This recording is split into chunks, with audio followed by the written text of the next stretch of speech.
could I please get just like a teeny tiny tall iced matcha latte would be great with soy milk. Hey, what's up everyone? It's Chase, aka That Gay Jedi, and welcome to another video. If you're new here, welcome to the channel. Today we got the new trailer, well, the official trailer for the AHSOKA series created by Dave Filoni, dropping on August 23rd with a 2-episode premiere. And I just thought I'd come on here and share my thoughts. I didn't really want to do a trailer reaction, so I figured we'd do a little, you know, car Starbucks run, the thing that we all love to do at this point. Good casual fun. Wow, that's good. Okay, I got a small one because I'm trying to like drink less caffeine, because the older I get, the harder it is to sleep, and I can't tell if that's a reflection of life getting more complicated or just being an old person.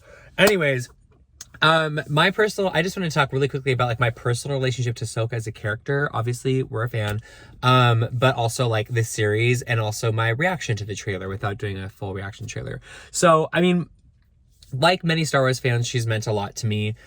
She's meant a lot to me in terms of being someone who's very self-empowered and able, like, you know, demonstrates the ability to walk away from relationships and authorities and institutions that don't serve her, as well as like holding space for other people's realities to exist while also like taking care of herself, which I think is a slay.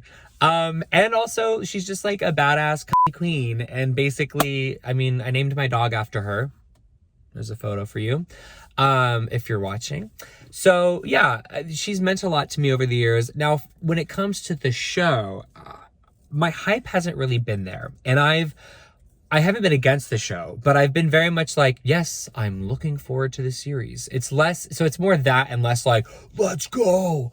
And there's a few reasons for that. I think the main reason though that I want to talk about is just sort of like the Filoni-verse aspect to this. Like, I love and respect both Dave Filoni and Jon Favreau dearly.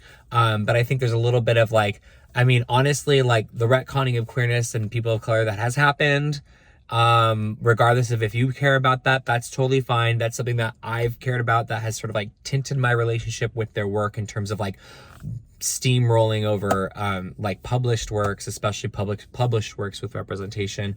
But then on top of that, like, it's just kind of one of those things where it's like MCU exhaustion, but it's like Filoniverse exhaustion, where it's like, I'm just excited to be getting new projects soon down the line, like with Acolyte and other projects that are head by different people and different types of people, and more diversity on the creator side of things. So I think it's a little bit of that. And then also like, honestly, like, I just like am weird about like idolizing and like putting like creators on a pedestal, and like they're very much those people in the fandom, which is totally cool. Like I get why people love them, but like it just kind of weirds me out, and I think it's just sort of like a subconscious thing. All that's like very subconscious. Again, I love both of those men. I'm grateful for the content, and the stories and the characters and all that kind of stuff. But I think that's kind of like tinted my reaction to the show. But also like, you know, it's just like kind of a scary thing in terms of this is a character that we have all been really emotionally invested in and have like grown up with, and we've like watched her be developed exclusively in animation.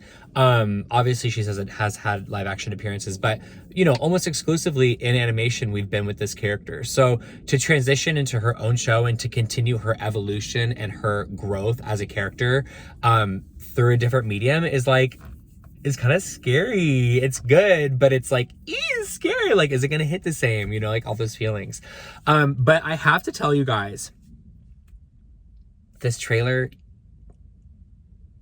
the Star Wars fan in me has won, because I am like, the hype is growing, okay? Like, I've been very excited to see the pictures and the teaser trailers and the announcements and all that kind of stuff, but this trailer is a strong freaking trailer, and it has really upped my excitement for the show. I'm still like grateful to be in a little bit more of a grounded place in terms of I'm not like I have no expectations, but I'm also grateful that this trailer has like put some pep in my step and has made me a little bit more excited and a little bit more like hungry for this show, because that trailer was just so great.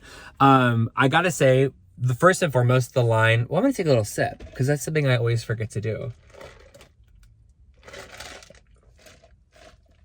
I mean, something about it. So the first line, like that we hear the voiceover, the war is inevitable line. I really love this line. I find it very interesting because for me, I'm like, okay, so we're gonna like maybe like talk about some really heady concepts, hopefully, in terms of like some darker concepts of like, I mean, it's called Star Wars. Everyone talks about how like war and politics are a thing that are integral to Star Wars for a lot of people, myself included.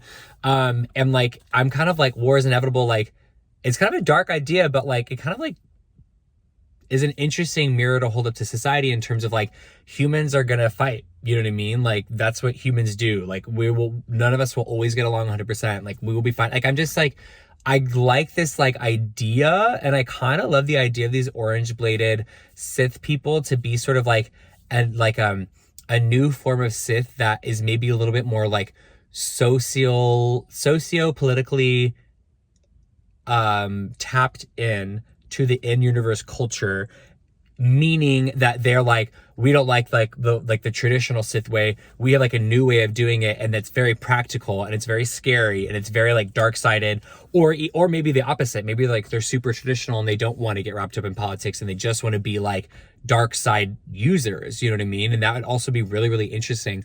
But I kind of like the political flair and the sort of like darker human nature side to that, the opening of this trailer, and that's something that like definitely gives me hope in terms of like, these are gonna be some good things to munch on.